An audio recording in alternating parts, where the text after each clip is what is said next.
Kyagulanyi oluvannyuma lw'okukomekkereza ekitundu kya Bugisu ayolekedde ebitundu by'e Sebei okutambuza kakuyege we.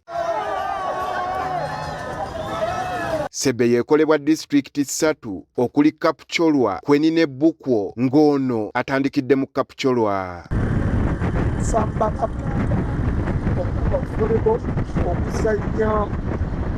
Eno abawanjagidde bamulonde basobole okuganyulwa mu by'obugagga by'ekitundu kyabwe. This region is a region that is rich in natural resources and in people.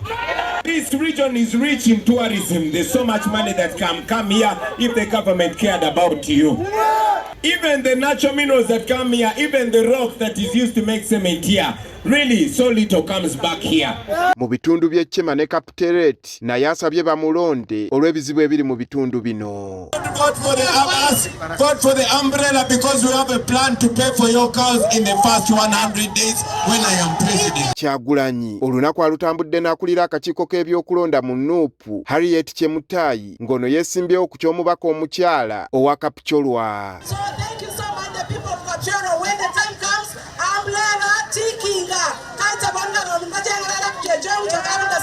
Kyagulanyi atuuse mu ttawuni y'e Kapcholwa n'aggulawo woofiisi z'ekibiina kyabwe. In the name of the people of Kapcholwa, in the name of region. Abantu b'omu kitundu kino wano we basinzidde okumulopera ebizibu bye bayitamu omuli n'okuba ng'ekitundu kyabwe eky'e Sebei tebamanyi nsalo we bayita. Do we know the boundary? We want Sebei boundary. We want to be identified as a people. It seems we are not independent. Kyagulanyi obwedda poliisi temukkiriza kubandaala mu kifo okwogera eri abantu be. I'm speaking for only 2 minutes, don't worry. Only 2 minutes and forward. Yes. I will use very few minutes. As you can see, they cannot allow me to talk to you for long. Even when Electoral Commission knows that I'm supposed to be here and make different stopovers and talk to the people. Wano ategeezezza nti baamulemesezza ebisaawe byonna we yabadde ateeseteese okukuba enkung'aana okwogerako n'abawagizi be. Today we were supposed to talk to you in Boma grounds, but they stopped our rally and they don't even want us to talk to you now. But please be the Bobby Wine of this place. Wano nawo Kyagulanyi abasabye bazibuke amaaso bateeke gavumenti ku nninga okubasasula ebyabwe omuli n'ente zaabwe ezabbibwa. I was in Teso and I told them to tell Museveni no cow, no vote. And now Museveni has sent 80 billion there. I want you to tell Museveni no cow, no vote. No cow, no vote. Wabula obwedda buli waayita abawagizi be babadde bakuŋŋaanidde ku kkubo era naye kyakoze kwe kutambula ng'ayogera gye bali. We can change the state of our hospitals. We can change the state of our schools. We can put an end to 40 years of rule. People of Uganda know what to do. You are not a political player. You are police of Uganda. Why are you biased? Papato yangu ya motoka kunde kamabega. Wabula kino abadde akikola wakati mu kusika omuguwa ne poliisi era nga batuuse ne beeyogerera ebisongovu. You cannot force the people of Kapcholwa to love your boss. The people are tired of Museveni.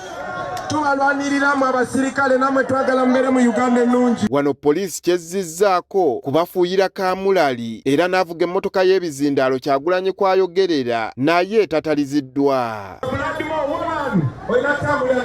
For you to see these police officers committing crimes at the right time, justice will be served. Kyagulanyi nga yeeyongerayo abawagizi be basazeewo okweyongerayo naye nga bano ttiyagaasi y'abamaze amaanyi.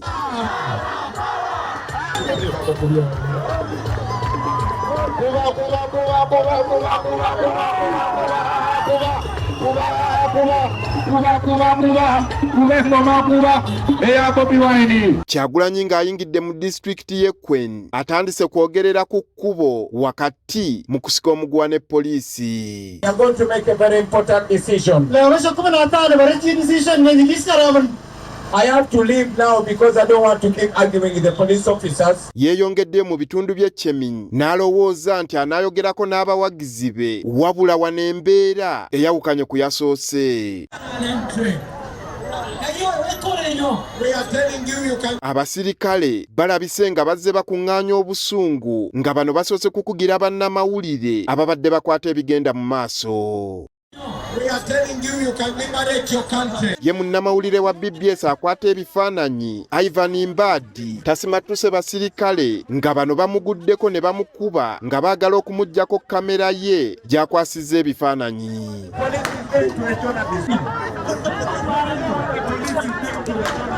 Okubwatuka n'okukuba omukka ogubalagala bye bibadde baana baliwo.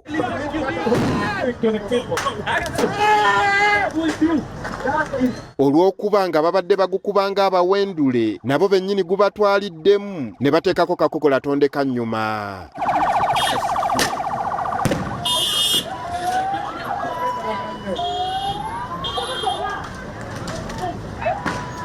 Kyagulanyi avuddewo kipayopayo ayolekere disitulikiti y'e Bukwo.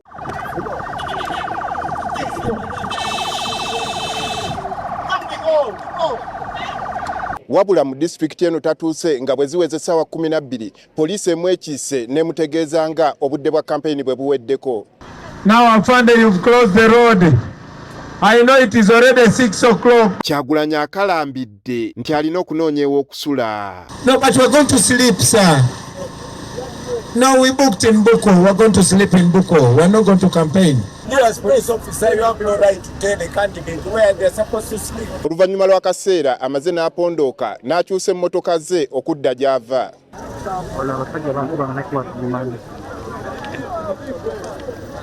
Okusinziira ku nnambika y'enkambi ya Kyagulanyi, olunaku olw'enkya wakubeera mu disitulikiti y'e Amudat, Moroto ne Napak. Andrew Kagwa, Agafeeyo, Bukwo.